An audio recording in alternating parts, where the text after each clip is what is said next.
하나님의 백성들은 하나님께 예배를 드립니다. 그러나 하나님의 백성이 아닌 사람들은 하나님께 예배를 드리지 않습니다. 하나님의 백성인지 아닌지는 그 사람이 하나님께 예배를 드리는지 보면 알 수 있습니다. 하나님의 백성이 아닌 사람들은 하나님께 예배 드리는 것을 아주 싫어합니다. 그러나 하나님의 백성들은 하나님께 예배 드리기를 좋아합니다. 그렇다면 예배 드린다는 것이 무엇입니까? 무엇을 예배라고 말합니까? 예배는 영어로 worship이라고 하는데 그 말은 가치 있는 것, worth에서 시작되었습니다. 우리가 가치 있다고 하는 것, 우리가 귀하게 여기는 것을 하나님께 드리는 것을 예배라고 합니다. 예배는 우리가 가치 있다고 생각하는 것을 하나님께 드리는 것입니다. 그래서 구약에서는 드린다라는 뜻으로 offering, 드림, 제사라고 하였습니다. 구약 시대에서는 가치 있다고 생각되는 것이 그 당시에는 소나 양이나 염소였습니다.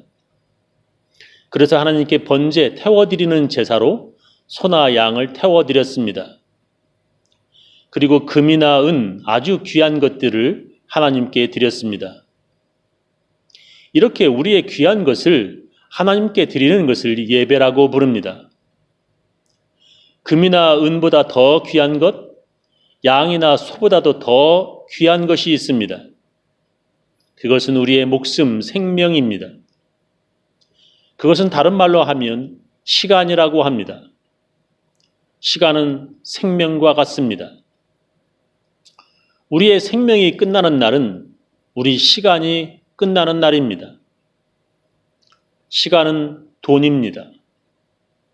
다른 사람에게 나의 시간을 주면서 그곳에서 일하며 받는 것이 돈, 월급입니다. 시간은 돈과 같으나 돈으로도 살 수 없는 것이 시간입니다. 아무리 부자라고 해도 자신의 생명을 연장할 수 있는 시간을 돈으로 살 수는 없습니다.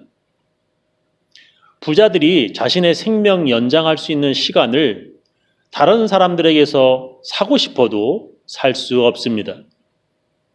그렇게 시간은 귀한 것입니다.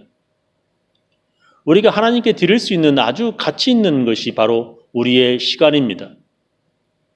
시간보다 더 가치 있는 것이 있습니다. 그 귀한 시간보다 더 가치 있는 것이 바로 우리 몸입니다. 우리의 몸은 살펴보면 살펴볼수록 대단한 가치를 가지고 있습니다. 우리가 가진 손은 동물들과는 달리 무엇을 잡을 수 있도록 엄지손가락이 다른 네 손가락과 마주보고 있습니다. 그 손가락으로 아주 작은 바늘도 집어들 수 있으며 만지면 부서질 두부 같은 것도 힘 조절해서 집을 수 있습니다. 손가락이 마디마디 구부러져 힘 조절도 되고 여러 물건들을 다양하게 잡을 수 있습니다.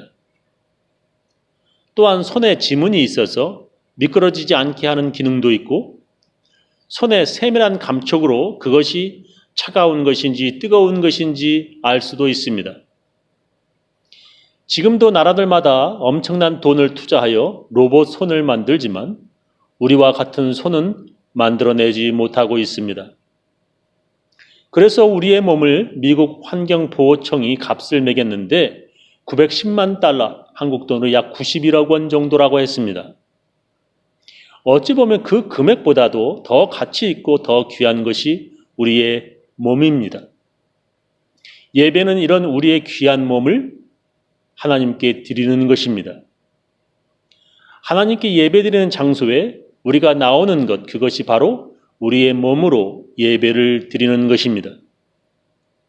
그렇게 귀한 시간과 엄청난 가치를 가진 우리의 몸을 하나님께 예배로 드리는데 아무 데서나 가치 없게 예배 드려서는 안 됩니다.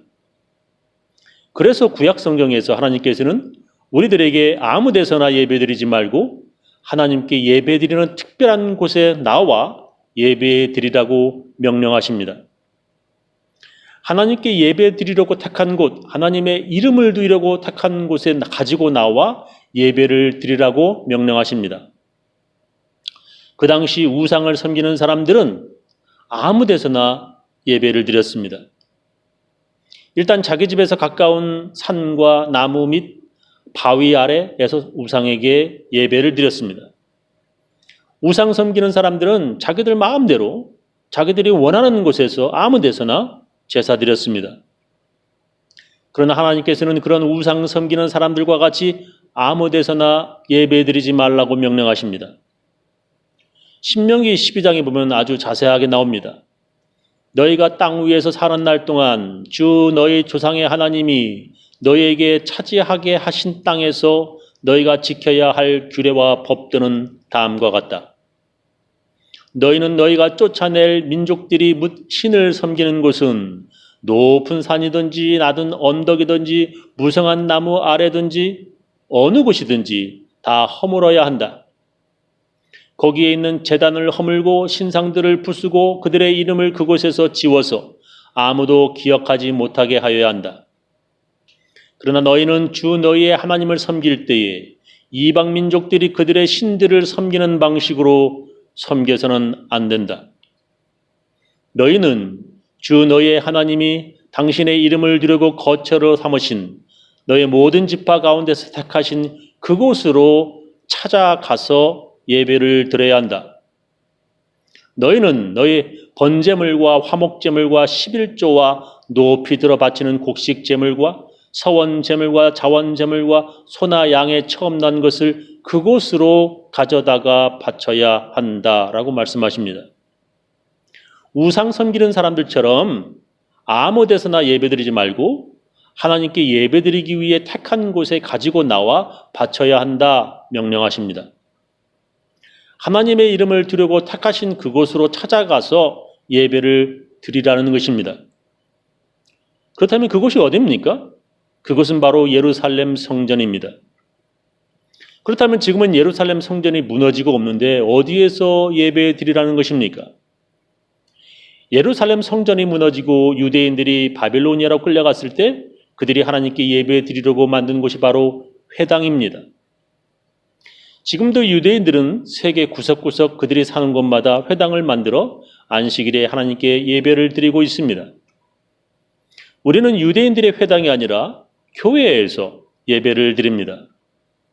그 교회는 바로 예수님이 만드셨습니다. 아무 데서나 하나님께 예배 드리는 것이 아니라 하나님의 이름을 두시려고 택한 곳, 예수님께서 만드신 교회에 나와서 예배를 드려야 합니다. 교회가 없을 때는 어떻게 합니까? 그냥 집에서 예배 드리면 안 되는 것입니까?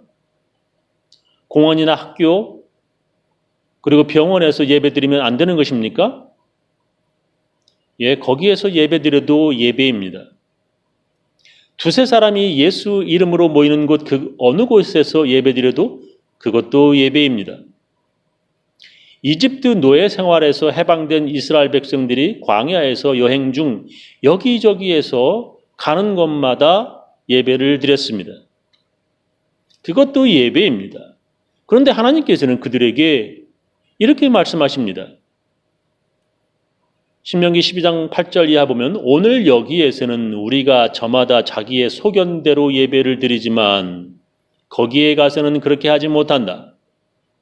주 너희의 하나님이 너희에게 유산으로 주시는 땅에 아직 이르지 못하고 그곳에서 누릴 안식을 아직 얻지 못한 지금은 너희가 소견대로 한다. 그러나 너희가 요단강을 건너가서 주 너희의 하나님이 너희에게 유산으로 주시는 땅에 정착할 때에는 또 주께서 사방에 있는 모든 적들의 위협을 물리치시고 너희에게 안식을 주셔서 너희를 평안히 살게 하실 그때에는 너희는 내가 너희에게 명한 모든 것 곧 번제물과 화목제물과 11조와 높이 들어 바치는 곡식제물과 주께 바치기로 서원한 서원제물을 주 너희의 하나님이 당신의 이름을 두려고 선택하신 그곳으로 가지고 가서 바쳐야 한다 말씀하십니다. 예루살렘 성전이 지어지기 전에는 어쩔 수 없이 자기의 소견대로 자기 마음대로 아무 데서나 예배드렸지만 너희들이 자식들 낳고 집을 짓고 정착할 땅에 들어가서는 그렇게 하지 못한다는 것입니다. 지금은 어쩔 수 없이 아무 데서나 예배드리지만 그러나 정착하여 너희들이 평안히 살게 하실 때에는 하나님의 이름을 두려고 선택하신 그곳으로 가지고 가서 바쳐야 한다는 것입니다. 교회가 시작될 때는 교회가 없어서 가정집에서 모여 예배드릴 수 있지만 때가 되면 교회에서 모여 예배드려야 하는 것입니다. 로마의 박해가 심할 때에는 지하 공동묘지에서 모여 예배드리기도 하였지만 박해가 끝나고 다들 잘 살 때에는 땅속 지하가 아니라 교회에서 모여 예배드리라는 것입니다. 출애굽할 때에는 이동 중 텐트에서 예배드리고 이동 중에 예배드리기도 하지만 그러나 가나안 땅에 들어가 정착해서는 그렇게 하지 말라고 명령하십니다. 지금 우리가 코로나 바이러스 때문에 교회에 모이지 못하고 각 처소에서 각각 집에서 인터넷으로 예배드리지만 코로나 바이러스가 해결되고 나면 교회에 나와서 예배드리라고 명령하시는 것입니다.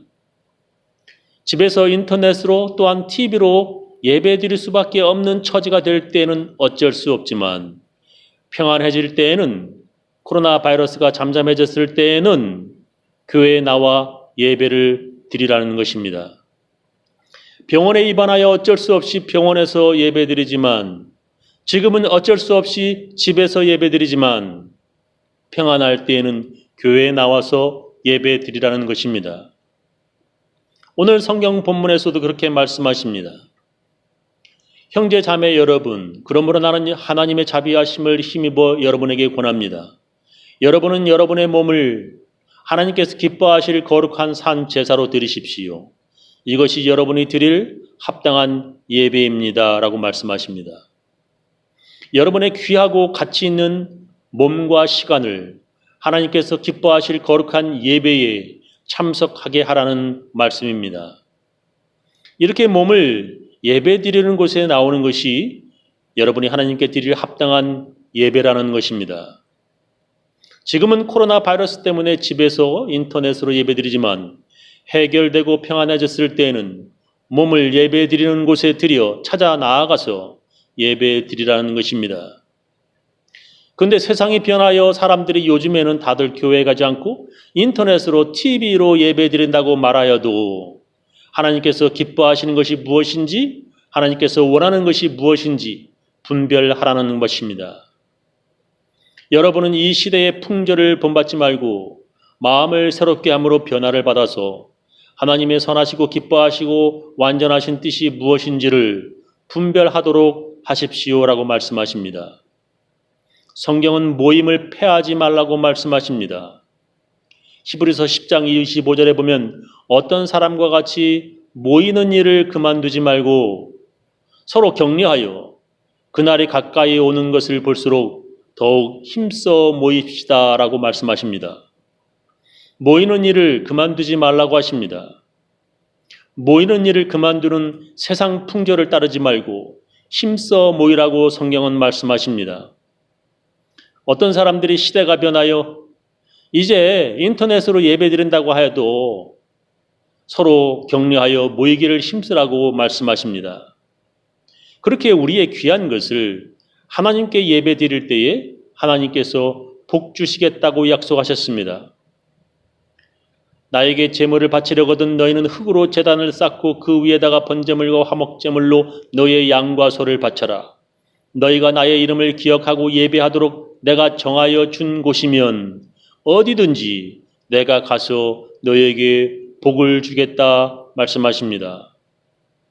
저는 우리 교인들 모두 하나님의 명령 따라 여러분의 귀한 몸을 하나님께 예배드리어 하나님께서 주시는 복 받으시기를 예수님의 이름으로 축원합니다.